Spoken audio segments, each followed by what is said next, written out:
This week on the Computer Chronicles, part 3 of our special series on the European Technology Roundtable and Exhibition in Rome. We'll tell you what the experts think about the proposed merger between HP and Compaq, including the views of Michael Dell and Bill Gates. The Red Herring's Tony Perkins says the days of the PC are over and that we are now entering the post-PC era. Will your PDA and your cell phone become your main access points to the Internet? Eric Benamou, chairman of Palm Computing, says the future of the web is in your hand. And Marimba chairman Kim Palese says new connected appliances will mean totally new business models for the high-tech industry. Part 3 of our special coverage of the ETRE conference coming up next on the Computer Chronicles.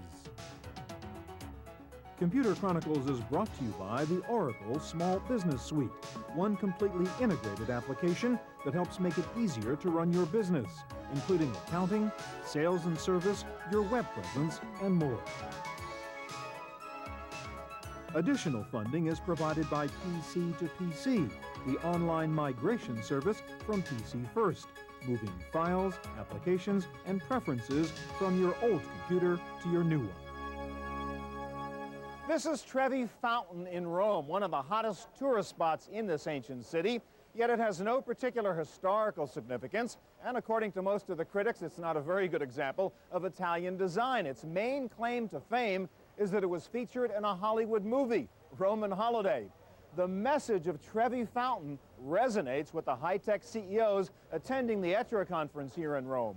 The success of a low-tech fountain or a high-tech economy depends as much on perception as on reality. Every crisis has been different from the others. For example, the perception is that the recently announced merger between Hewlett-Packard and Compaq is in trouble, but the reality may be quite different.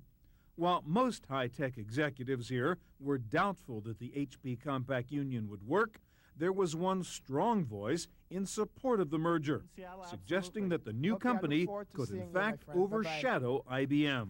I kind of was stunned to realize that if they grow the revenues of what that combination looks like, it's actually a company bigger than IBM. And throughout my life, the biggest company in the IT industry by a huge amount has always been IBM. And the scale of that sales force and the kind of R&D they can do has actually allowed IBM, even as the mainframe declined in terms of its role, allowed IBM to remain, by many measures, sort of the dominant largest company in terms of how enterprise computing is done.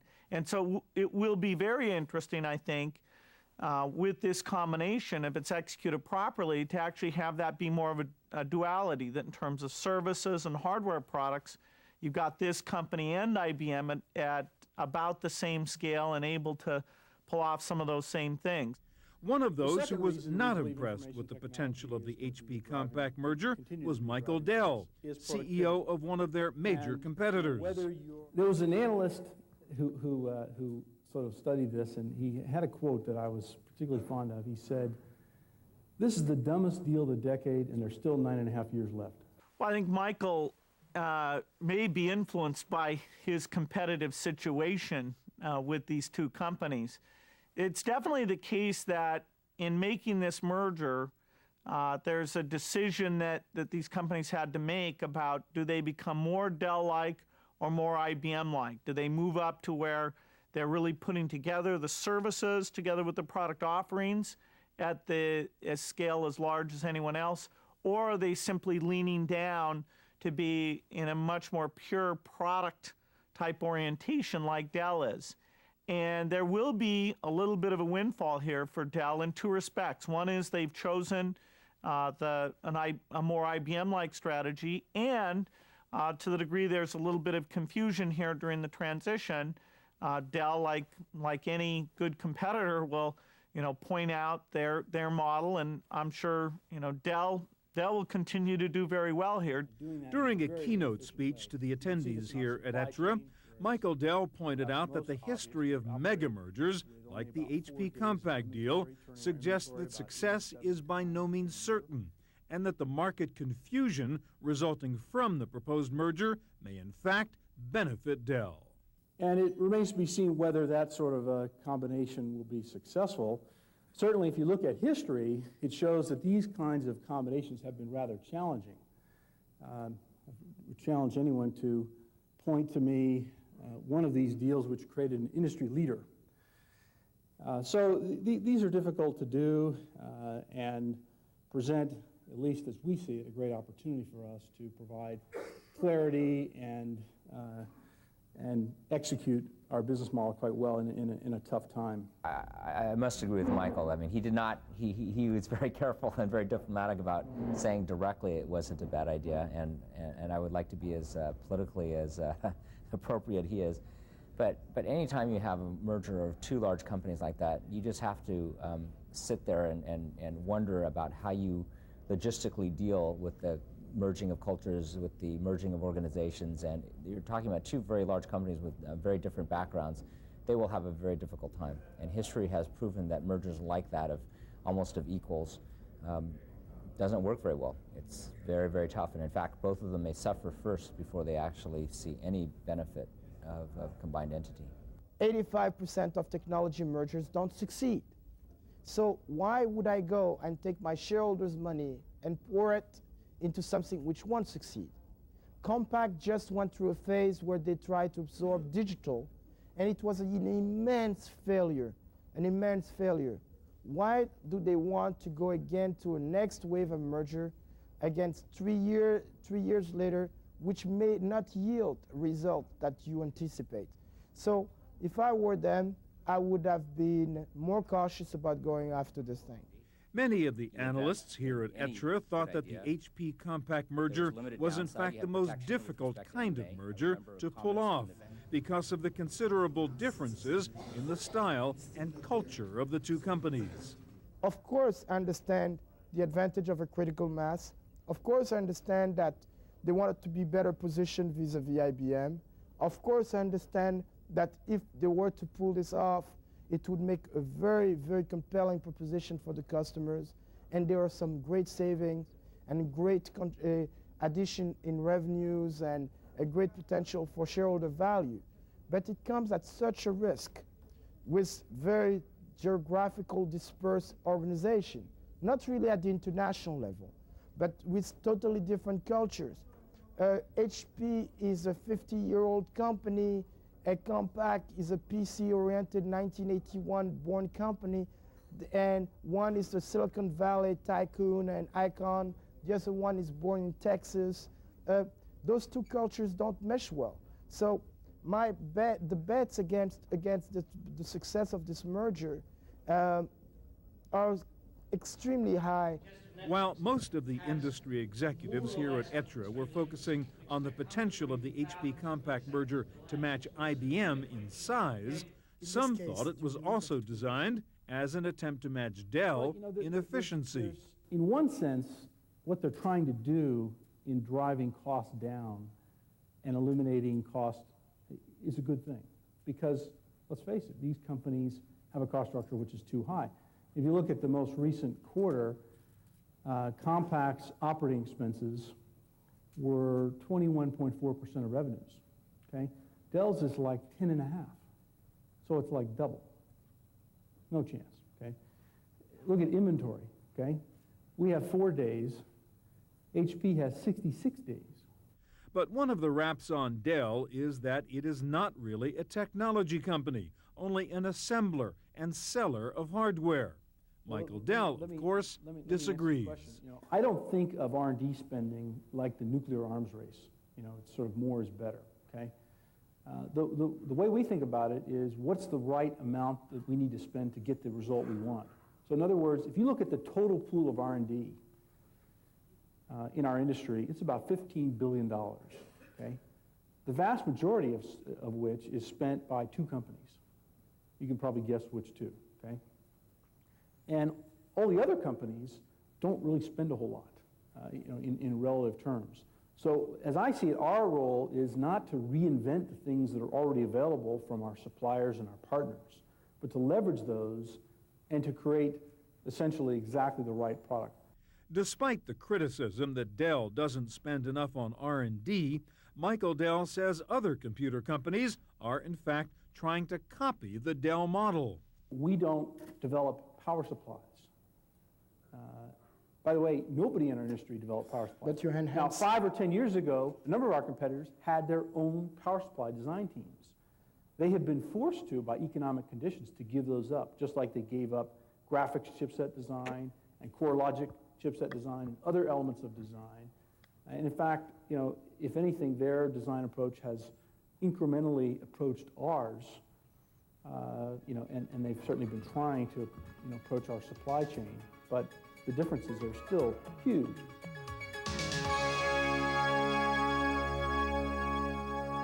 In addition to the debate on the HP Compaq merger, there was also disagreement here at ETRE on the future of the PC itself. Many analysts were touting the so-called post-PC era, in which various information appliances would take over. But during his keynote presentation, Michael Dell saw it another way. I remember 1990, that's back way down there, just after the 46, somebody said we were entering something called the post-PC era. And I note that's been particularly good for business. So whatever the post-PC era means, it really started to take off then. But there's been a continuing wave of innovations and technologies, and a lot of people sort of question, well, what are we going to do with 2 gigahertz and 5 gigahertz? And so far, what's continued to happen in our industry is that the applications tend to expand, and the uses tend to expand to fit whatever computing power and whatever bandwidth is available. And I really don't see too much of an end to that, in spite of some of the current challenges. Well, it's nice to see smart guys like Michael Dell be wrong, because as long as guys like Dell are wrong, that means there's another generation of guys that aren't wrong that'll come up behind him and surprise him with new things. Again, I think my general view is that we've got to break the mindset that PC shipment numbers are somehow the ultimate benchmark for the health of the IT industry. We're very obsessed, for instance, this year with the fact that PC shipments have actually gone down. I tend to agree with the Roger McNamee's of the world who say that the PC industry has finally matured. And in a mature industry like the automobile industry, it'll become cyclical. One reason some experts thought the PC would morph into a thin client terminal was the push toward web-based applications and outsourced IT services. But Bill Gates says that has not happened. One of the great myths of the last several years was that corporations were going to take internal IT activities like running applications and outsource those and let those be run by external parties. And the amount of that we've seen versus, say, the forecasts that many of the so-called forecasters did, it's easily 90% less than they would have forecast. In fact, it was a lot of that was startup companies that were willing to use that kind of approach. We have seen outsourcing of websites, and beyond that, it's very modest what's gone on. Corporations want to control the priorities, the security, the configuration of the things that they're doing.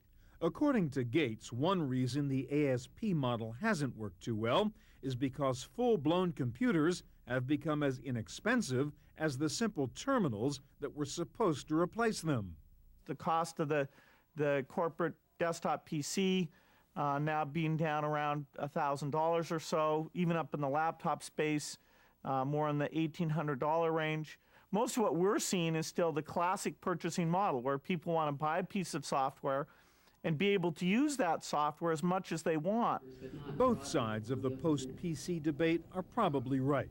PCs will hang around, but PC functionality will migrate to other platforms. I think PCs will be with us for the foreseeable future. I think there are certain applications, spreadsheets and so forth, that those are the best machines to use those applications on.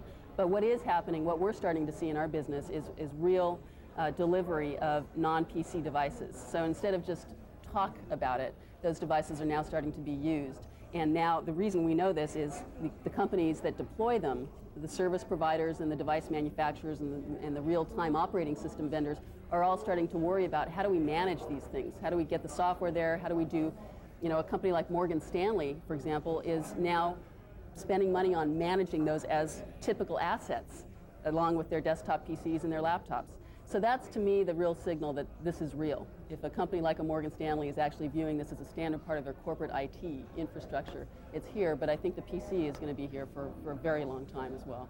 Tony Perkins says there are two aspects to the growth of connected information appliances, and that the changes Kim Palese talked about for the business customer are also taking place at the consumer level. First is what I call the always-on generation. This is a group of young people who are always on the internet, largely through instant messaging and email, but they're also downloading video, downloading audio. They're a whole generation that has grown up completely and totally dependent on the internet. And I think statistically what you're going to see is the number of internet users is going to continue to explode. We have about 500 million today. I think by Christmas of 2003, virtually every electronic device that is manufactured will most likely come with an internet connection automatically built into it. That in and of itself is going to take that 500 million number to 2 billion, I think, in the next 4 to 5 years. That is a huge market opportunity to do lots of things. One factor that has held back the growth of the new information appliances, like 3Com's ETRE and Kerbango, is the slow growth of home networking. What happened is that the whole premise that consumer networking was just starting, that premise has been pushed off by 2 years at least, simply because of the massive economic downturn. Consumers today have other things on their mind, particularly after September 11, but even before, than adopting a more digital lifestyle. There is a fringe of consumers who are ready for it, but it's not big enough. So that market is just not a big enough market to justify these kind of investments. But Eric Benamou thinks the information appliance will make a comeback when the economy turns around. I do think that ETRE and Kerbango were really very good, useful technologies. I happen to have one of each in my home, and I use them every day, and they do enhance my lifestyle. But the amount of investments required to create a consumer service support infrastructure, the amount of distribution and marketing required to do a good job of educating consumers is just enormous compared to the opportunity available today.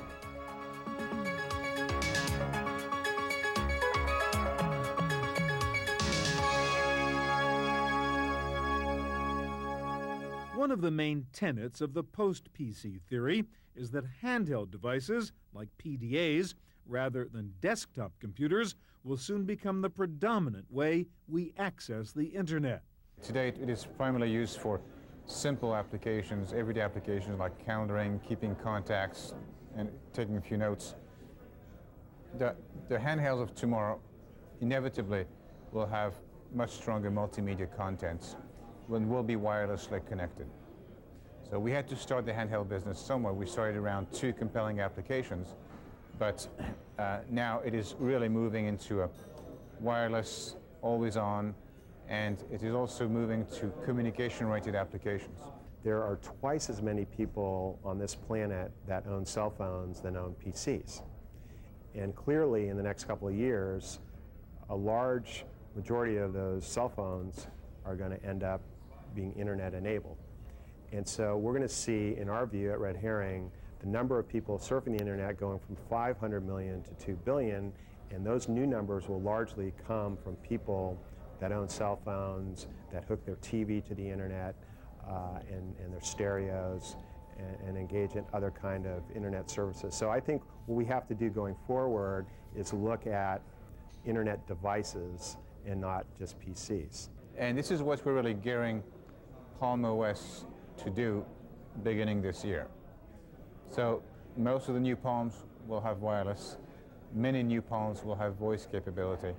Palm OS will have capabilities to handle multimedia and wireless. And in general, this sort of compelling use, I think, ensures a very, very bright future for this part of the business. Marimba's Kim Palese says these new interconnected mobile devices will lead to totally new business models and the dominance of handhelds as access points to the internet. I'd say in terms of numbers of endpoints, yes, because everyone is going to have a cell phone on the planet, or close to it once we get satellite delivery and the access on the server side. So in terms of pure number, raw number of endpoints, yes, but it'll also be common everyday appliances. Again, this intelligence is being embedded in everything we use in our lives, and it's becoming cheaper and cheaper to do that. And what happens then is there's a service capability, a revenue stream that the provider of that dashboard system in your car or consumer appliance can now start charging for subscription fees. That will become part of the standard revenue model instead of just one-time charge for the device itself, and then that's the end of the road. For Palm, the longtime leader in the PDA market, grabbing a piece of this new connected mobile market is a key to its future. I mean, think about 500 million cell phones in use today, or maybe 400 given the downturn. Even if only 10% of these phones become smartphones, this would create a market which is twice the size of Palm today. So clearly there's a bright future there. Palm has to execute a transition in its operating system to take advantage of that new market opening up, and it's well underway doing that. But there are critics who say that there are problems in the wireless world. Too many standards and too small a form factor. And Michael Dell thinks that will inhibit the growth of mobile devices as a serious business. There was an interesting study recently that ETRE conducted, and they asked people, how many of you would like to use your cell phone to spend money online? And only 4% said yes. Now, it's quite conceivable that this small screen would be your only window to the internet, but I doubt it. That's an idea, actually, that was pretty popular a year or two ago. People were talking about, oh, yeah, we're going to not going to have computers anymore.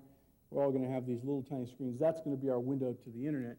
Even with GPRS, which is sort of a WAP plus kind of environment, as I've experienced it traveling across Europe, I don't think that the mobile devices are going to completely replace notebook computers. The other problem with today's mobile devices in the United States is that they don't have the same capabilities as similar devices in Asia and Europe. We have 3 different phone systems, and then we're talking about a sort of intermediate step that will bring us closer to the European, but it won't quite be the same. So it's probably one example of where government regulation may have been good, that if the U.S. government had actually done what the European governments did and said, we're going to use one phone system, then you could take your phone anywhere in the world. A European today can take his phone to New York, to L.A., to Las Vegas, to Rome or Paris, and you call him up with the same phone number and you find him wherever he is. That seems to be the sort of the minimal standard that we need. And as Americans learn that this exists, there will be more pressure to make all these systems either work better together or replace them with one that does. But for now, PC industry leaders like Michael Dell are not very excited about getting into the handheld business. And as far as the handheld market goes, it's not nearly as great a priority for us today as storage or services or other potential markets. And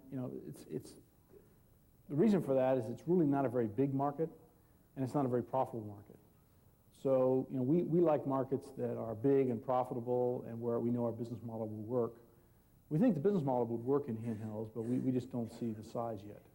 While there is some disagreement over the role wireless mobile devices will play in the future, there doesn't seem to be too much doubt that new wireless network technologies like Wi-Fi, also known as 802.11, are here to stay. In fact, Dell has now come out with a new notebook computer that has Wi-Fi capabilities built in. There's actually about 3,000 or 4,000, as best we can tell, public access points now for 802.11 that have sprung up, whether it's in major hotel chains or coffee houses or airports, convention centers, certainly a number of small businesses and offices. I noted one time while I was driving to our office in Round Rock in the northern part of Austin, Texas, that I was able to pass through 20 different 802.11 networks. Now, of course, many of them are homes, which brings up the issue of security, and this still is a technology that's being developed and in an embryonic sense. But it's a very exciting technology, and certainly you'd much rather have speed at 11 megabits than 56 kilobits or even the GPRS speeds. As Michael Dell points out, the downside of the new wireless network technologies is security. But security software companies like Symantec are already gearing up for the new world of broadband wireless networks. I think what that world will bring clear to everyone is the need for a more holistic or complete security plan. You can't just assume that because I have virus detection technology on my laptop at home or on my home machine, that's enough. If you're going to enter the broadband world or the wireless world, you ought to think about not just virus detection technology, but a personal firewall. You might want to think about intrusion detection capability as well. And so we have moved the bar, if you will, for what individual consumers need to think about relative to security of their home devices. That's it for this part of our coverage of the ETRE conference. For the Computer Chronicles, I'm Stewart Cheifet. Computer Chronicles is brought to you by the Oracle Small Business Suite, one completely integrated application that helps make it easier to run your business, including accounting, sales and service, your web presence, and more.